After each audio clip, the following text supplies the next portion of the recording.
and slams into the ground. Plus, a daredevil fights for his life when a high-flying stunt goes into the tank. And it's a recipe for disaster when a chef is engulfed in a fireball of flames. Plus, a killer avalanche buries 3 skiers under a massive mountain of ice and snow. And find out what it's like to be trapped in an out-of-control race car. These are the incredible true life stories of people who face their most desperate hour and live to tell about it. Everything you are about to see is real. Real people, real danger, real excitement. Get ready to experience the thrill of a lifetime. You are about to witness the world's most amazing videos.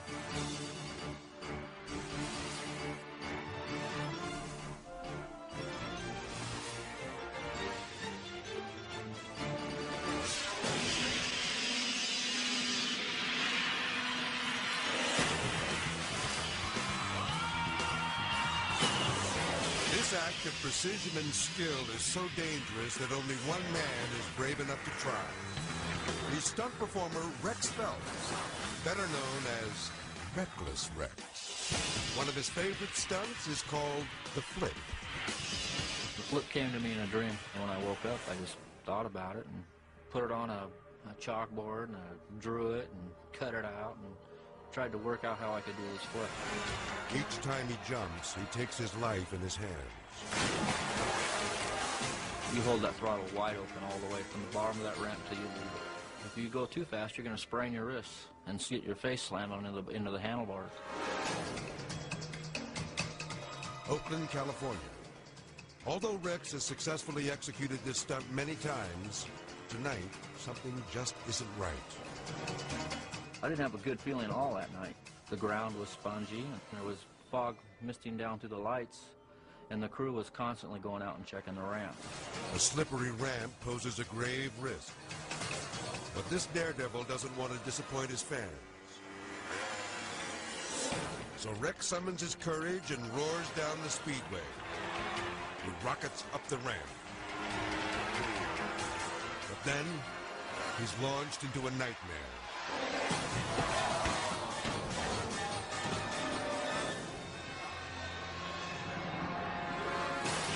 Watch again. The wet ramp causes the bike to skid off at an angle. I turned the bike sideways in the air and shoved off towards the tank. The motorcycle misses the water and crashes to the ground. Rex hits the edge of the pool with bone-crushing force. When I hit the side of the tank, I heard my leg explode. Despite this horrifying accident, Rex has no intention of changing his death-defying ways. I'll always be doing stunts. It used to give me the weebie-jeebies when I think about it, but I want to flip again. I love that stunt.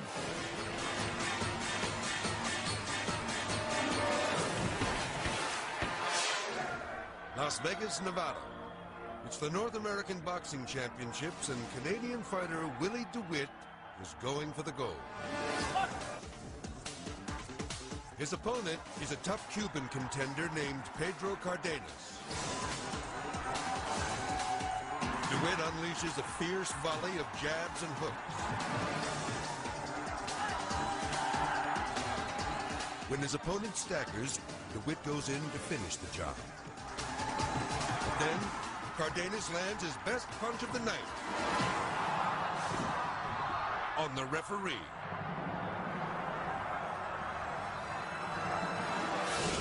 Let's watch again.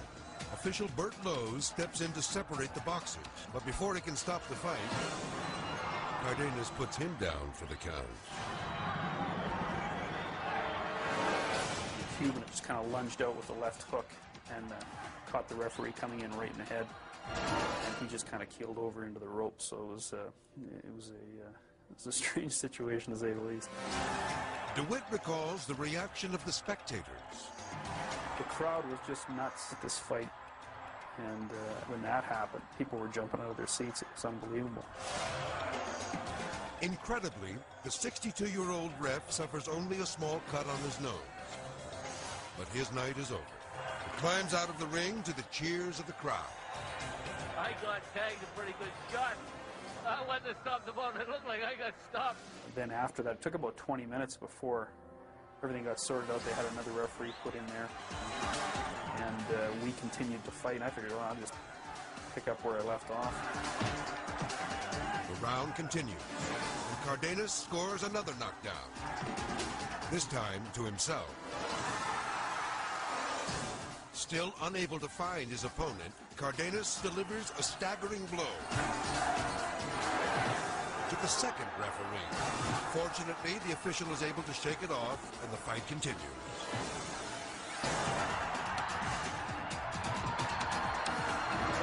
Willie DeWitt knocks Cardenas out in the second round, bringing an end to his misery.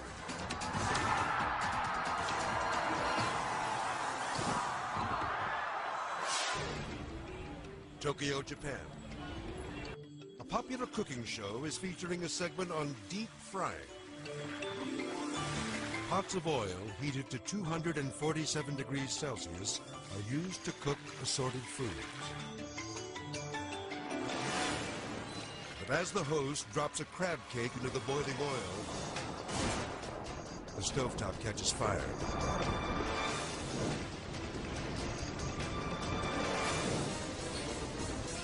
The woman tries to extinguish it with water, when suddenly her sweater erupts in flames, spreading to her head and chest with terrifying speed.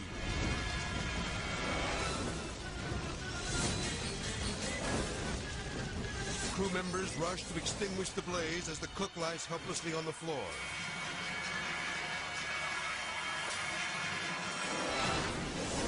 But this is not a tragic accident. The young woman actually set herself on fire, on purpose. That's because this cook is really a stunt woman, demonstrating the danger of grease fires.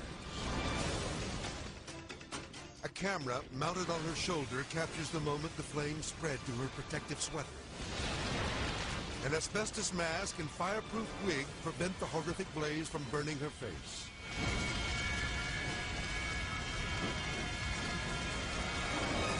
Safety crews quickly smother the fire before it burns through her flame-retardant clothing.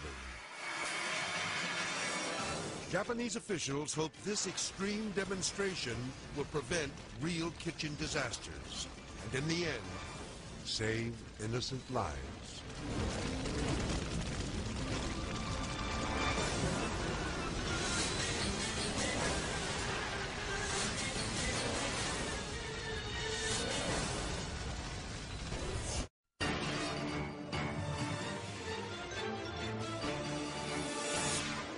Le Bourget, France. The Paris Air Show is the world's largest display of aviation and weapons technology.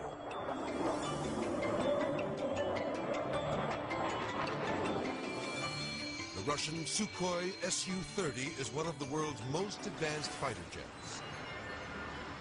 The pilot and navigator are ready to perform a difficult low-altitude demonstration. The takeoff is perfect. The plane soars through the air with grace and power. Twisting and rolling to the delight of the crowd. The pilot goes into a dangerous flat spin maneuver. A steep nosedive that few are brave enough to attempt. But he's coming down too fast. He can't pull up. And suddenly, disaster. The tail hits the ground and the pilot struggles to regain altitude. But it's too late. Watch again. The left engine scrapes the runway and bursts into flames. Volatile fuel could explode at any moment, so the pilot and the navigator eject. The two men rocket away from the burning aircraft.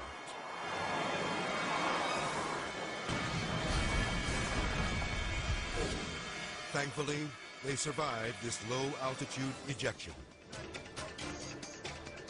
The men float safely back to Earth. Nearby, the $100 million war machine has been reduced to a pile of flaming wreckage. This accident proves that when you push these fighter jets to the extreme, the results can be explosive.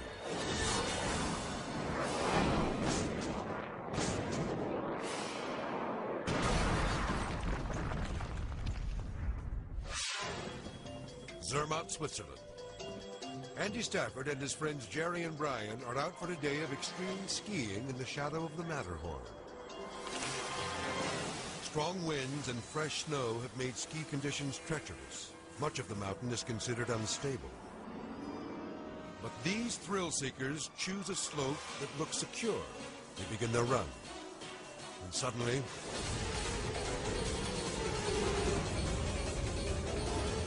the skiers disappear into 7 million cubic feet of snow as it barrels over them at 80 miles an hour. Let's watch again. As they start down the slope, the weight of the skiers triggers a massive avalanche. Brian turns and skis toward the edge of the churning snow. But then, his luck runs out and he is buried alive.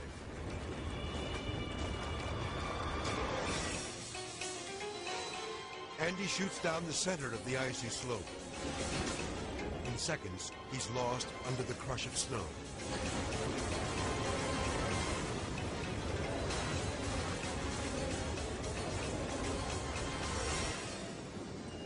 Jerry struggles for control, managing to keep his head up as the avalanche rages by.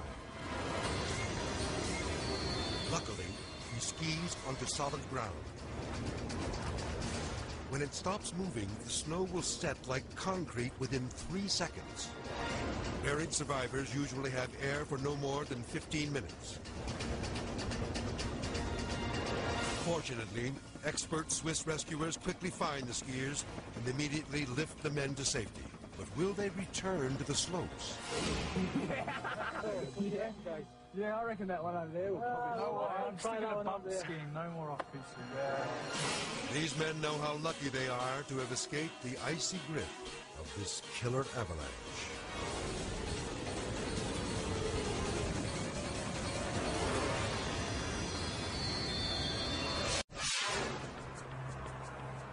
Wilmington, Ohio.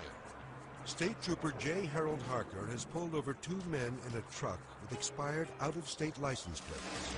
He approaches the vehicle from the passenger side to avoid traffic on the busy road. Hey, gentlemen. Is your driver's license, please, sir? And well, what you're telling me is if you got no ID whatsoever in this vehicle. No, I don't. Because the men offer no identification, Trooper Harker is unaware that he's talking to Chevy and Shane Kehoe, 2 brothers known to have ties to anti-government militias. At the time of this stop, Chevy, the driver, is also a murder suspect. He is considered armed and dangerous. Let's get back here in a second, sir. Well, I don't want you going and searching through all my stuff. I'm not searching through your stuff, sir. I'm going to put you in my car. Listen, sir, I don't want no problems. You're going in my car, and I'm not violating you, sir. I feel violated. The officer senses trouble. Inside the truck, the passenger, Shane, is acting suspiciously. He reaches under the seat and watches the trooper through the side view mirror. Just as Harker is about to call for backup, Deputy Sheriff Robert Gates happens to stop at the scene. I noticed that Trooper Harker was motioning his arms back and forth like he was really having a stern talk with the driver. I felt that the trooper may be having trouble with him, so I thought, well, I'll go ahead and I'll stop. Deputy Gates keeps a sharp eye on the passenger, while Trooper Harker waits patiently for the driver to submit to a weapons search. Now, the choice is yours. What do you want to do, sir? But suddenly, the suspect makes a run for it.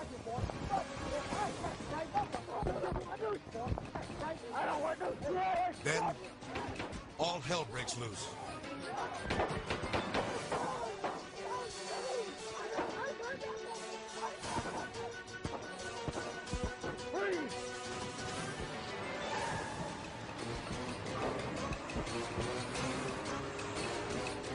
Watch again. Chevy Kehoe runs back to the truck and tries to escape. While the policemen struggle to subdue him, Shane Kehoe takes deadly aim at the officers from inside the vehicle. Coming up and over top of the seat is an all-black semi-automatic handgun in the hands of Shane Kehoe. He brings it over the seat, starts pointing it towards me. As he's leaning across the seat towards me, I have my gun drawn. I fire 2 rounds. After I fire my rounds, you can see Shane jerk across the seat. And we believe at this time he was struck by one of the bullets, and it was stopped by his bullet-resistant vest. But this gunfight is just beginning. Shane Kehoe emerges from the truck, shooting directly at Deputy Gates. The officer returns fire, but loses his balance and falls flat on his back. Bullets ricochet off the ground around him. Then, Trooper Harker fires at the suspect from behind the hood of the truck. Now, for the first time ever, Trooper J. Harold Harker talks about his role in the fierce gun battle. I felt comfortable that I had hit him because of the abrupt reaction. I've hunted deer and large game, and I know what a large animal looks like when it's hit. But the wounded suspect refuses to surrender. He bolts from the scene, and Deputy Gates chases him. Meanwhile, Chevy Kehoe jumps into the truck and shifts it into gear. The suspect takes off with Trooper Harker hanging on. The officer is dragged several feet before Kehoe slams the door and drives away. Then, a massive manhunt begins. Getting in aircraft, the subject in the Suburban has fled the scene. I have another subject out on foot. Shots have been fired. Minutes later, Wilmington Police Officer Robert Martin spots Chevy Kehoe's truck and chases him into the parking lot of a local business. But then, Kehoe opens fire, blasting a bullet directly into the windshield of the patrol car. Then the suspect runs behind a building and vanishes. Am I bleeding? Am I bleeding? Okay. Clinton Electric, PD. Shots fired at me.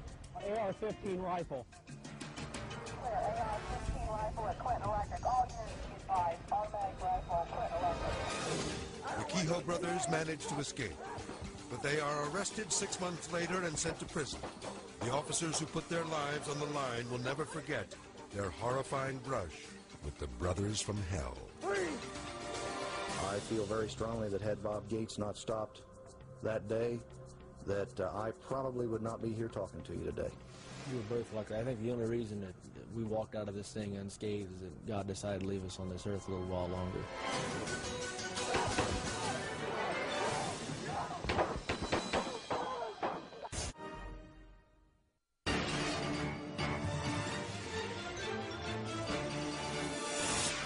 Strasburg, Pennsylvania. Michael Lewis has arranged a hot air balloon ride for his mother-in-law, Rose Marie Lutkin. We knew how much she thought about going up in a balloon, so we thought it was an ideal gift to give her. Rose Marie and the 11 other riders are waiting on board as a propane torch heats the air that fills the balloon. But then there's big trouble.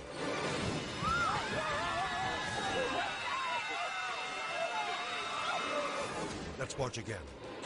The gas tanks explode into flames, engulfing the entire basket in fire.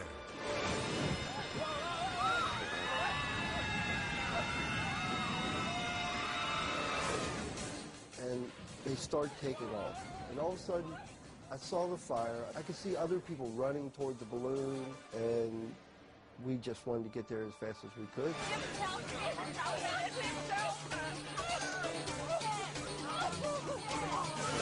Michael races to help his mother-in-law, who is dazed and lying on the ground. I didn't really even look at her. I just pushed her on the ground, laid her on the ground, and I rolled her to make sure if she still was on fire, that the fire would go out. Luckily, Michael is able to reach Rose Marie in time. There was my son-in-law. We were just hugging each other. We were just so happy, you know, that everything went okay. Rose Marie suffers burns to her hands and face, but she knows it could have been much worse. It was a very quick moment, fortunately, because if it would have lasted, I think we would have all been very badly hurt. Miraculously, All 12 passengers survived the fiery accident with their lives.